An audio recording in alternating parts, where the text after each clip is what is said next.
Why am I burning out when I'm not even working? If you've asked yourself that on this journey, this episode is for you. If you're job searching right now, you're in the right place. Welcome to Land Your Next Job, the show that helps you move from ghosting and rejection to interviews and offers. I'm Erika Parker-Price, a certified career coach with a background in tech who has spent nearly a decade helping professionals land roles at companies like Microsoft, Google, and mission-driven organizations. Each week, I share what's actually working in today's job market, from LinkedIn and networking to how AI is reshaping hiring. You'll get clear strategies and inspiration so you can run this marathon without burnout or guesswork. Follow the show and let's land your next job together. Hi, and welcome to Land Your Next Job. I am super excited to be back with you here this week. Monday has become my favorite day of the week. It is the day that my podcast goes out. It is the day that my emails land. It is the day that I meet with my career reset group. Now, I can't say Monday has always been my favorite day, but all my favorite things, I've just kind of aligned them to Monday because I think it's the perfect day for a reset. And I know when you're in the job search, a lot of times we do need a reset. So I hope that you are here with me on a Monday. If it happens to be a Tuesday, Wednesday, Thursday, any other day, that's okay. That's fine. Just know that I'll be here each and every Monday. And the cool thing about podcasts is you can listen whenever they come out. In terms of the podcast, I am loving hearing from you. I have been reading some of the reviews that I've been getting, and I just want to say thank you. For anybody who listens to podcasts, you know that podcast hosts all ask for reviews, and it might sound like broken records, but honestly, it makes a huge difference. I am really working to get those reviews in these early weeks of the podcast because what it does is it makes it more visible to other people. And just as you have stumbled upon this podcast, I want somebody else to as well. So there's so many things you can do to help me. Make sure you're following the show. That way it will be in your feed. Write me a review in whatever podcast app you are listening to. And finally, share it with a friend. Just go ahead and forward the episode to somebody. That makes a huge difference. You can, of course, share it on social media, but anything you can do to get the word out that this resource is here every week for people that are looking for jobs is so appreciated. So thank you from the bottom of my heart, and I will keep releasing these episodes and we'll keep meeting here every Monday. Our topic today is burnout, and it is something that over the years I have coached a lot of people on. Most of the people I coach come at this from a perspective of, I don't know why this is happening. Yes, there might be some specific circumstances that they understand have led them here, but in most cases, it usually doesn't fully make sense. In the case of people who are not currently working in a job, so people who are specifically focused on finding a job, it can get even more confusing, right? You don't have any specific meetings you have to be at. You don't have to be doing anything by 8 a.m. Your schedule is kind of your own. So how could you be getting burned out when you're in charge of it? That's what we're going to dig into today. I always like to normalize things here, and I will tell you, yes, it can absolutely happen to you even on a job search, even when you aren't doing that job search 8 hours a day, 5 days a week or more. So let's first start with defining what it is. I'm going to rely on the definition in the ICD, the International Classification of Disease, that's released by the World Health Organization. It was in 2019 that they included it as what they call an occupational phenomenon. That means they're not classifying it as a medical condition, but I do find it interesting that they put it in the big book of diseases. So here's their definition. Burnout is a syndrome conceptualized as resulting from chronic workplace stress that has not been successfully managed. It is characterized by 3 dimensions. Now, before I give you those 3 dimensions, I want to clarify, when we're talking workplace stress, I think if you're looking for a job solely, that is your job right now. So when I mentioned the word job in this definition, think about this as your job. And I know some of you out there have a job and are looking for a job at the same time, and you can relate to this as well. Okay, so it's characterized by 3 dimensions. Number 1, feelings of energy depletion or exhaustion. Number 2, increased mental distance from one's job or feelings of negativism or cynicism related to one's job. And 3, reduced professional efficacy. So let's go ahead and break those down a little bit. And what I'm going to do is share with you 4 strategies for how to manage your energy in this time, because I think your energy is the most important thing that you can protect. And it is all wrapped up in this concept around burnout. There are obviously things that you can't control, right? You can't control your external environment. You can't control other people. But what you can control is everything within yourself. So let's talk about that. Feelings of energy depletion or exhaustion. You'll notice that it doesn't say that you're working overtime or that you're working any certain number of hours. You can have those feelings of energy depletion or exhaustion regardless of what the number is. In particular, I like to ask people, how many hours are you working in your job? And remember, we're talking about the job search as your job, if that's the one thing that you're doing right now. And when I ask how many hours you're working, I want to know not only how many hours are you applying, connecting, interviewing, researching, but also how many hours are you talking about it, thinking about it, worrying about it, dreaming about it? So what I'm asking is, how is it showing up and invading all the areas of your life, all the time in your day? Maybe you aren't applying, but are you thinking, I should be on LinkedIn right now? I should have reached out to that person. Any of those thoughts are contributing to that feeling of energy depletion or exhaustion. So don't just pay attention to how much work you're doing. It's how much total time your brain is on this.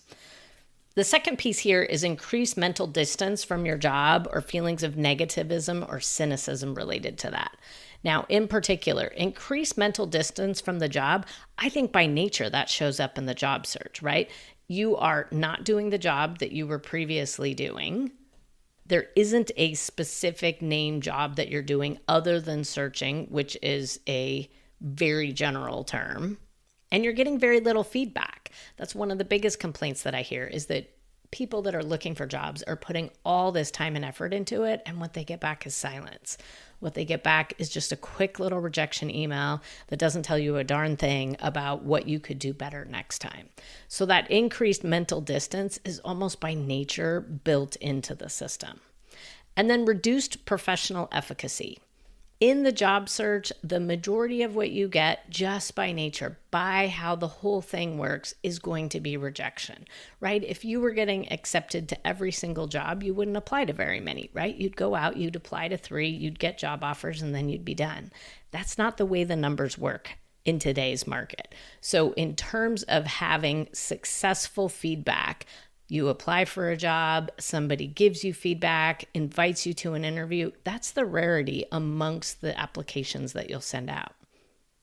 And of course, this whole podcast is how to make that number go up, how to use your connections to continue to increase your chances there. But in general, this is not going to be something where you're getting positive feedback on a regular basis. Even when things are going really well, there's still going to be a layer of negative feedback or zero feedback that is coming your way. Okay, so that's our definition on what burnout is. And hopefully that gives you a little bit of context as to how it shows up in the job search. The job search that you're doing, it is your job, and it is absolutely prone to burnout just like any other occupation. It's interesting that originally when this first came out in 1973, when the term first came out, it was thought to be only specific to particular fields, specifically healthcare and social work were the areas where burnout was particularly believed to be a risk. It's obviously been very expanded since then, and people are seeing that it definitely happens across the board in all kinds of professions. Okay, now that we have a better understanding of what burnout is all about, let's talk about what you can do to avoid it or to come back from it if it's something that you're feeling right now. And we're going to talk about 4 different strategies. For this first strategy, I want you to focus on how you're taking care of yourself. And this may seem like absolute common sense, but I want to lay it out because I think it's so important. And that's specifically, how are you fueling your body? And when I talk about this, I'm talking about sleep, exercise, nutrition, all of the things that you put into your body, the ways that you use your body, because these aren't luxuries. They're really your competitive advantage. So What you want to be doing at its end in this search is showing up as the best version of yourself in an interview in order to get an offer. Now, you wouldn't think that how much you're sleeping, what you eat, and whether you went to the gym yesterday can give you a competitive advantage, but honestly, it can. So while you're in this phase, I want you to pay attention even more to how you're taking care of yourself. I mentioned sleep, I mentioned exercise, and I mentioned nutrition. I'm not going to go into the details. There are all kinds of gurus out there that can give you all kinds of better ideas than I can on how to make sure all of those things are happening. But I want to add an additional component here, and that is mindfulness. Whether you have a regular mindfulness practice or not, this is something that I would encourage you to look into. There's a reason that all the CEOs and all the elite athletes of the world keep pointing to mindfulness as part of their success. Your brain needs to be kept in shape just like the rest of your body. So that mental fitness can be the foundation for everything that comes after that. If you have a mindfulness practice, or if you have ever had one in the past, I'm always amazed at how many people say like, oh, I used to do that. I used to be really good at it, but I slipped away. Go back, give it a try. I can tell you now is the perfect time to do it. If you haven't, I would encourage you to just start with something simple like breathing. Simple box breathing. Breathe in for a count of 4, hold for a count of 4, breathe out for a count of 4, and hold for a count of 4. That's one of the easiest breathing techniques that I can teach. And of course, there's all kinds of apps and other things out there that can help you with this. But this strategy is all about taking care of yourself, showing up from the best mind, body, and spirit that you can to go on this journey. The job search is absolutely a marathon. It is not a sprint, and you need to have the proper fuel on board. So focus on this, get yourself the right fuel, get yourself enough sleep, and move your body. Okay, strategy number 2 is finding when your peak hours are. So none of us are on all day. We are not 24-hour beings. We just talked about sleep. Hopefully you're getting close to your 8 hours or whatever you have identified as the peak part for you. But the key is for the rest of those hours, when are you at your best? Are you a morning person? Are you a night owl? What I want you to do is to focus on identifying 3 to 4 of your highest energy hours and then protect those for your most important activities. It doesn't have to be 4 hours in a row. It could be that I'm really good for these 2 hours and then I need a break for lunch, or maybe then I need to go work out. And then I have 2 good hours that come later in the evening. Figure out how it works around your other commitments, whether that's work or family or some other commitment, but figure out when are you at your best. Ideally, if you're going to be interviewing, you can schedule around that, but that one isn't always possible, right? So when that happens, you have to figure out how to get yourself to the highest energy self, even if it isn't in the perfect hours. But practically speaking, I want you to map your energy across a typical day. When are you at your sharpest? Also, know when you're at your lowest and what can you plan during that? Like, can you plan that that's just going to be a mealtime? That's your time to refuel, or maybe it's just downtime for you. But know when your, let's say, 3 to 4 hours of best work time are, and then commit to it on your calendar. I notice that many people move entirely away from working off of a calendar when they no longer have meetings and commitments and other things that require them to be on a calendar. You are your own business right now, and I do encourage you to keep a calendar for that. The third piece is related, and that is to identify what are your highest energy activities and what are your lowest energy activities. And this doesn't have to map directly to what your highest energy hours are, but this is more based on specific things that you will be doing. So let's say it is networking. Maybe you are the type of person who really gets excited about having a virtual coffee or an in-person lunch with somebody that you used to work about. That can give you excitement and energy to take you all the way through the rest of the day. Maybe you're the type of person that really drains you and you know that you need to limit it. I have clients who are super excited about research, and they could go research all day long for that interview. That is something that is driving their curiosity. It is challenging and exciting for them. So pay attention to what is giving you energy, and then also really pay attention to what is draining it. The goal isn't to eliminate the draining activities, because frequently that isn't something you can do. If there are some in there that you really don't think you need to be doing, then yes, absolutely eliminate them. But what you need to do is to figure out, what is it that I need to do on that draining list, and when do I do it? So I want you to make 2 lists, one of what energizes you. And like I said, this could be applying for jobs, finding job announcements. It could be reaching out, connecting with people, like sending that initial text message or LinkedIn message. It could be actually doing the meeting, interviewing, researching, all the different components of it. Make a list of what energizes you and what drains you. And then figure out how you want to structure your day based on knowing when your highest energy hours are. And people are different. Some people want to link up the highest energy hours with the highest energy activities. Other people find, you know what, those draining activities, I can't even do them unless I have a ton of energy. So you may want to front load those and say, this is when I have a ton of energy. I'm going to put 2 of those activities on there, and I'm just going to bang right through those so that I can move on to the rest of my day. The one thing I would definitely caution you against is to put the activities that drain you at the end of the day. Just as we talked about burnout and how it isn't the number of hours that you're working, it's the number of hours that you're thinking about it. So think of something that you absolutely hate to do. Maybe there's a job you want to apply for and it says you absolutely have to have a cover letter, and you hate writing cover letters more than anything. When do you want to write that cover letter? Do you want to write it at the beginning of the day and just call it done? Or maybe come back and look at it a little bit later, give it a quick edit? Or do you want to think about it all day long and put it at the end?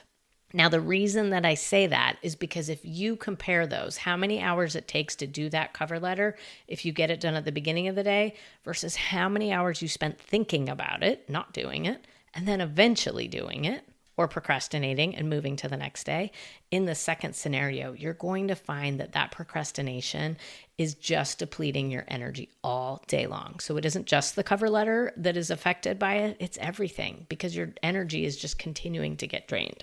Okay, strategy number 4 is to set a sustainable pace. One of the questions that I hear is, how long do I need to be searching? How many days a week? How many hours a day? Of course, people also want to know how many days, weeks, months this is going to take altogether. And if you've been around and been listening to me, you know that I can't commit to that. Everybody's search is unique. But there is this belief that now that I don't have a job, this is my job, I should just be able to do it 8 hours a day. It's not really that hard. I should just be able to do it that long. And I will tell you, I've seen very few people who can do that sustainably, even longer than, let's say, a week. Honestly, my recommendation is that you're in the category of 2 to 4 focused hours most weekdays. Now, maybe you have a side project, a side hustle, something that you're doing outside of actually searching, and I put that into a different category, right? I don't necessarily count that in the 2 to 4 hours, but think about what's sustainable to you. Do you want to do it 5 days a week? Do you want to do it on weekends, particularly if you're somebody who's working? How many hours a day do you want to do? How many days a week? And to really name what those days and times are, because depending upon how you interact with a calendar or not, in the case of many of you who I know have completely divorced yourself from calendars, how is that actually going to show up? And then when do you want to do a little sprint, a little boost of activity? Maybe when you're actively prepping for interviews, maybe when you find the end all be all job and you have a great connection into it and you think this is the one that I'm really going to go all out. I'm going to customize my resume, even though I don't always do it. This is the one that I want to do that for. Okay, those are sprints that you can add in. But the key here is to figure out, what's your regular schedule?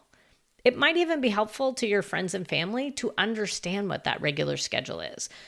Of course, if you're at home more now, you may be taking on more home responsibilities, but it can be helpful for others to understand exactly when it is that you're working. Because like we said, the job search is a job. The search is long. It is not a sprint. It is definitely a marathon. And what I want you to do is build a sustainable schedule, because that's how you stay resilient. So I want you to decide right now, what is your job search schedule?